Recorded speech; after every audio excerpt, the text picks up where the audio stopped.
Assalamu alaikum, dear learners. How are you? I hope you are doing great in your life. I'm your trainer, Muhammad Mushahid Haider, chemical engineer. I have occupational process and environmental expert. Previously, we completed IOSH MS. Today, we are starting OSHA 30 hours. You know, OSHA 30 hours is very important for the students who want to pursue their career in occupational health and safety training. So, our lectures will contain 10 lectures. ओशा 30 hours में ton lectures हैं, ton modules हैं, वो हम discuss करेंगे कि अगर आप मुझसे टच में रहना चाहते हैं तो डिस्क्रिप्शन में डिफरेंट लिंक्स प्रोवाइडेड हैं, आप उन्हें ज्वाइन कर लें क्योंकि मैं इनसे related books, data, safety jobs update share करता रहता हूँ व्हाट्सएप चैनल, लिंक्डइन में, तो आप वहाँ से हमारे साथ अपडेट रह सकते हैं। आज हमारा फर्स्ट लेक्चर है introduction to occupational health and safety management system. Let's start. OSHA 30 hour general industry training, इसके 10 मॉड्यूल हैं तो हम 10 लेक्चर में ओशा 30 आवर्स को कवर करेंगे। आज हमारा फर्स्ट मॉड्यूल है, वो है introduction to occupational safety health management system. देखिए, इसे हम शॉर्ट फॉर्म में कहते हैं OSHMS, O occupational, S safety, H health, MS management system. अब occupational health and safety management system को हम समझते हैं, लेकिन उससे पहले एक वीडियो देखें। एक पावर स्टेशन है जहां आग लग गई है। अब इस आग को बिल्कुल लगने से बचाया जा सकता था अगर इसकी मैनेजमेंट है, जो अपर अथॉरिटीज़ हैं, MDAs हैं, डायरेक्टर्स हैं, वो अगर हेल्थ एंड सेफ्टी को प्रायोरिटाइज करते, इस इन्वायरमेंट को सेफ बनाते। अब ये जो आग लगी है, इसे हम हैज़र्ड कहते हैं। जिस चीज़ से नुकसान पहुंचे हम उसे हैज़र्ड कहते हैं।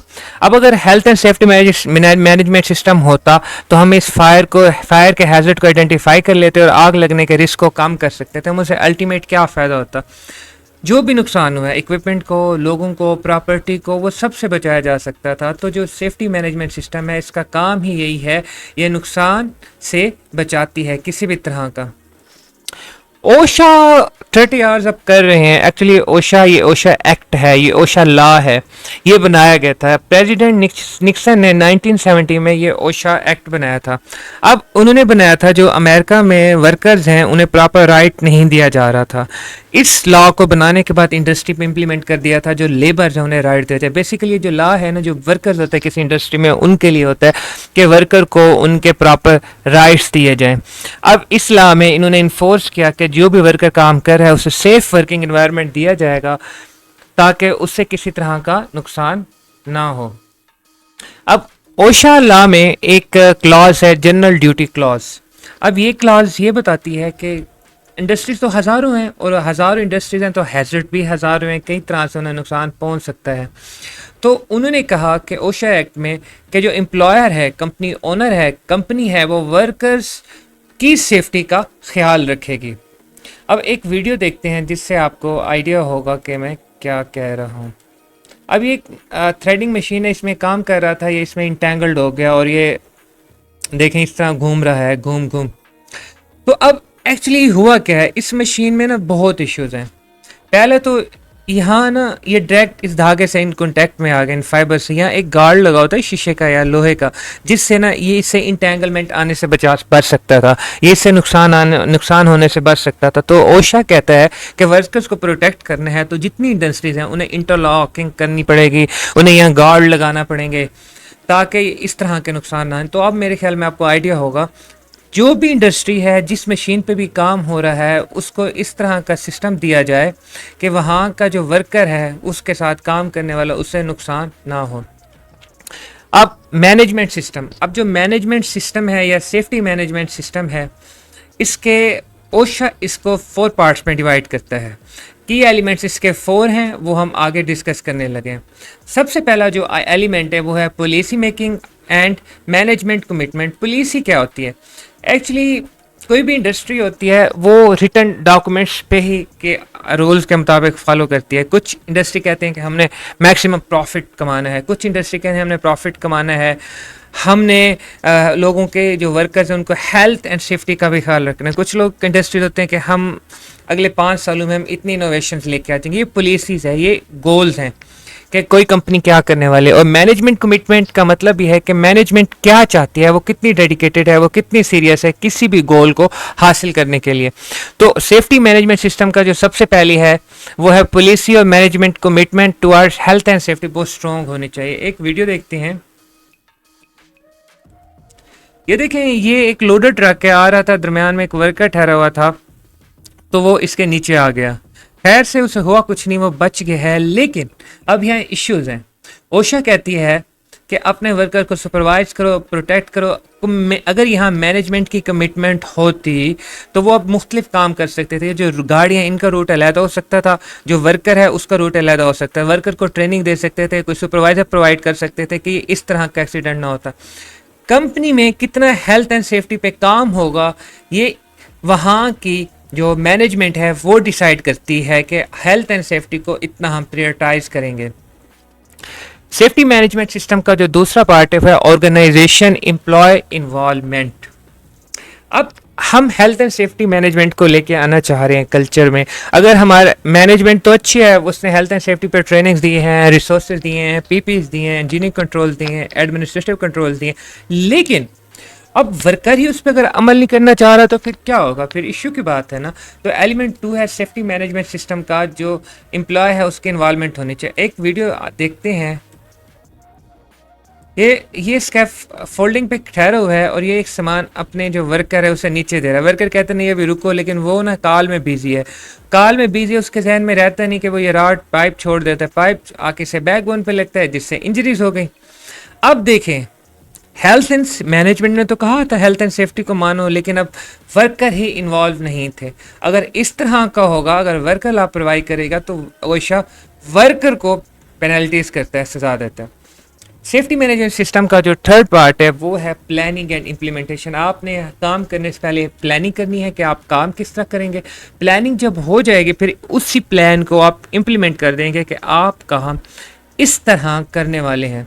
अब प्लानिंग एंड इम्प्लीमेंटेशन के डिफरेंट पार्ट्स हैं। फर्स्ट पार्ट है फाइंडिंग द हैजर्ड।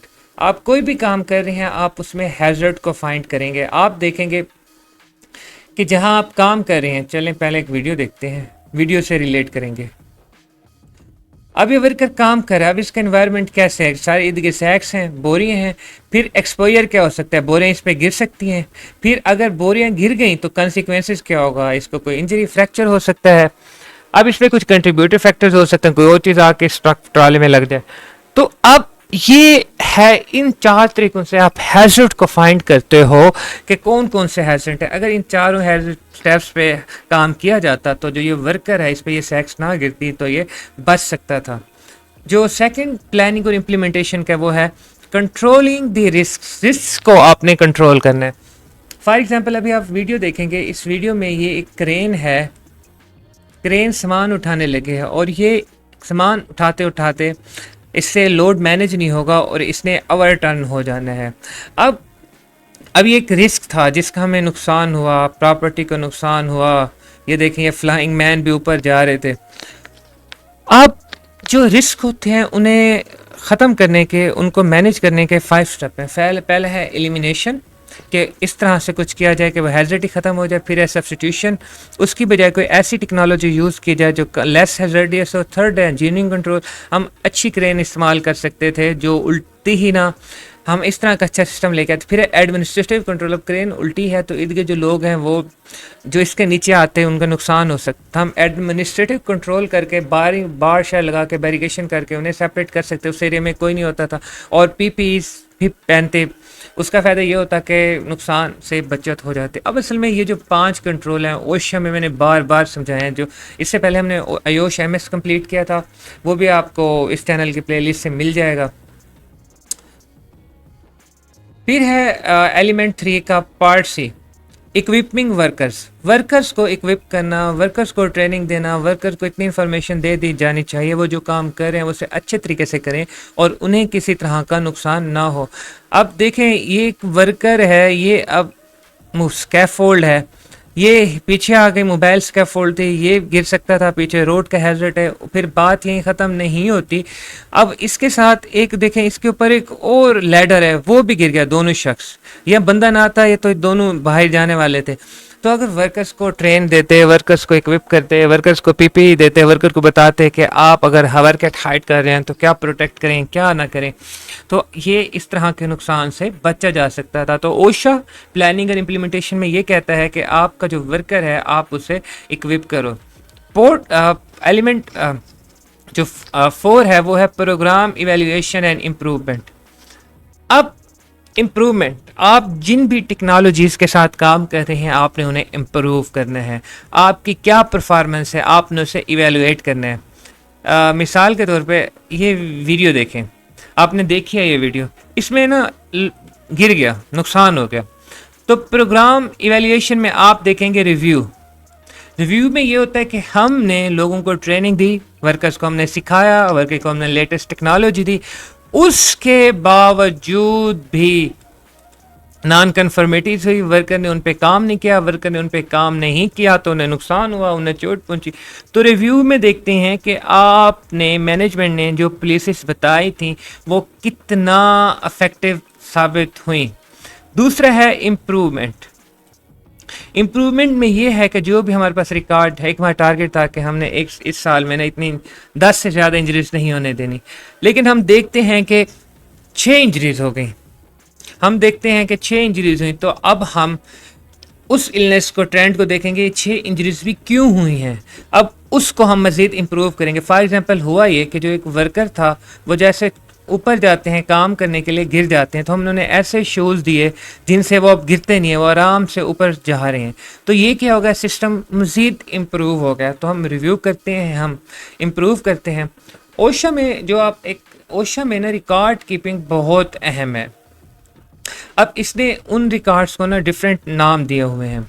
एक है 300 लॉग, इसमें सिर्फ वर्क रिलेटेड इलनेस और इंजरीज होती हैं। एक है 300 है, इसमें समरी होती है। एक है 301, इसमें इंसिडेंट रिपोर्ट्स होती हैं। और अच्छा, अब तमाम कंपनीज़ को ख़ासतौन यूएसए में और बाहर की कंट्रीज़ में जो ओशा से सर्टिफाइड हैं, अब अगर वहाँ कोई फर्टेलिटी होती है, मतलब कोई जानलेवा हम मसला होता है, कोई मरता है, तो विद इन 8 आवर्स ओशा को बताना पड़ेगा।